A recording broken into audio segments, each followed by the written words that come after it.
тобының ата-анасымын. Есімім Айберім болады. Сіздерді Наурыз мерекесімен құттықтаймын. Ұлыс оң болсын, ақ мол болсын деген ниетте Наурыз мерекесінде наурыз көже жасалынады. Оған 7 тағам түрлері қосылады. Гүлдер балабақшасының ұжымы Наурыз мейрамы құтты болсын. 7 қазына ер жігіт, сұлу әйел, ақыл білім, жүйрік ат, құмай тазы, қыран бүркіт.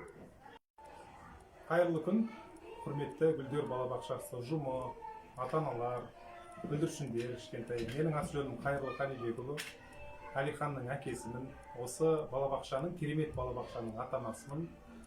Енді алдымызда үлкен мерекелер келе жатыр, басталып та кетті. Күнде Наурыз мерекесін тойлатудамыз. Наурыз деген бұл Самарқанның көк тасы еритін, жібейтін, күннің көзі шұғыладай жарқырайтын, айналаға шуақ шашатын, елестің бәрі көк коронатын, керемет, су таситын, қар еритін керемет мереке.